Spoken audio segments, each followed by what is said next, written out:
जो लोग कभी सत्संग नहीं गए, जैसे कि अब हम सभी लोग सत्संग जाते हैं, किसी ना किसी मिशन से जुड़े हुए हैं, मगर जो लोग पूजा पाठ तक ही सीमित हैं, उनके साथ क्या होना, उनका क्या होगा। कल की एक छोटी सी बात बताता हूं। तो 3 दिन हो गए, दातार कृपा है, नहीं तो ऐसे तो हफ्ता 10 दिन में एक संगत नहीं मिलती है। तो कल तीसरा दिन था सत्संग जाते हुए, कंटिन्यू मंगलवार बुधवार वीरवार तीसरा दिन। और कल दुकान बहुत जल्दी बढ़ाते ही पड़ोसी मेरे कहने लगे, अरे क्या बात है, बड़ी जल्दी, बड़ी ध्यान से सुनने वाली बात है, बड़ी जल्दी। मैं सत्संग जा रहा हूँ। बोला क्या बात है, रोज सत्संग जाते हो, क्या है सत्संग में, आप रोज ही सत्संग निकल जाते हो, कल भी गए थे आप, 2-3 दिन से देख रहा हूँ आप दुकान जल्दी बढ़ा के निकल जाते हो, दुकानदारी करो, सत्संग में क्या है, कभी कभार सत्संग कर लिया करो। मैं भाई साहब, बहुत अच्छा कह रहे हैं आप, बहुत अच्छा कह रहे हैं। कहते हैं ना हम करेंगे ना किसी को करने देंगे, ना हम खाएंगे ना किसी को खाने देंगे, ना जिएंगे ना ही जीने देंगे। मैंने भाई साहब देखो, ये दुकान भी सत्संग की ही देन है, दुकानदारी भी है सत्संग की देन है, 2-4 पैसे आते वो भी सत्संग की ही देन है, और मैं सत्संग जाता हूँ ये भी सत्संग की ही देन है।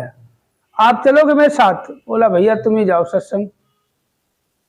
तो मन में यही ख्याल आया, बड़े विचार करने के बाद मैंने, यार जो सत्संग नहीं, हम सत्संग क्यों कर रहे हैं, हम सत्संग भाग भाग के क्यों जाते हैं, किस लिए जाते हैं, वहां हमें मिलता क्या है, क्या मिलता है सत्संग में।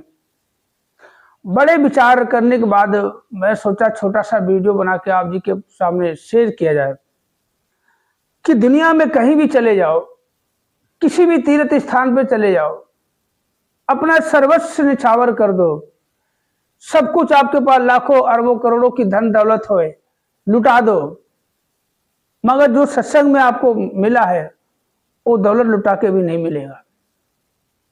कहते हैं इस शरीर का जब अंत होता है, इसका तो समाधान हो जाता है, जला दिया जाता है, दफना दिया जाता है, इसका तो कल्याण हो जाता है, मगर इस शरीर से निकल के आत्मा का क्या होगा। इस आत्मा का कल्याण सिर्फ तो सिर्फ सत्संग में ही है। बहुत ही सोचता हूं, समझता हूं यार कि दुनिया में हम आए हैं और हमें जो चाहिए सब कुछ मिल रहा है। कामना तो हर किसी की होती है, लखपति की कामना होती है कि करोड़पति बन जाए, बाइक पे चलने वाले की कामना होती है गाड़ी में चलूं, गाड़ी वाला सोचता BMW हो, फरारी हो, मर्सिडीज हो, ओडी हो, कूलर में रहने वाला सोचता एसी हो, पंखे में रहने वाला सोचता कूलर हो, पैदल चलने वाला होता सोचता साइकिल नहीं बाइक ही मिल जाए, बाइक नहीं साइकिल ही मिल जाए, कुछ तो मिल जाए भगवान। तो ये मन जो है परेशान कर देता है, और सत्संग में जाके मन को शांति मिलती है। अगर निरंतर हम सत्संग जाएंगे तो वो शांति, कहते हैं कि आनंद में बदल जाएगी, क्योंकि वो परमानंद से, आत्मा और परमात्मा का मिलन जब होता है तो आत्मा परमानंद से मिलके को आनंद हो जाता है। कि आनंद का कोई विपरीत शब्द नहीं बना है, खुशी है तो गम भी है। तो कहने का भाव यही है, हम सत्संग में जाने के बाद निहाल हो जाते हैं, बहाल हो जाते हैं, मालो माल हो जाते हैं। धन दौलत तो ये शरीर से काम करके हम कमा लेते हैं, और वो भी कहते हैं जरिया ये हमें बना के रखा हुआ, मगर देने वाला तो ये परमात्मा सदगुरु है। तो बहुत अच्छा भाई ने कहा, अगर वो शायद ना टोकते तो ये वीडियो बना के शेयर नहीं कर पाता।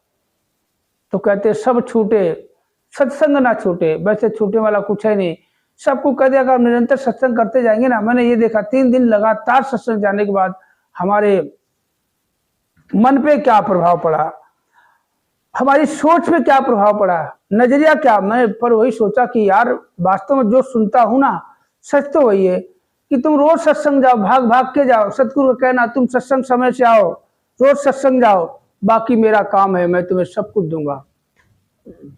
कि तू जिक्र किए जा और मैं तेरी फिक्र किए जाऊं। तो वीडियो कैसा लगा कमेंट करके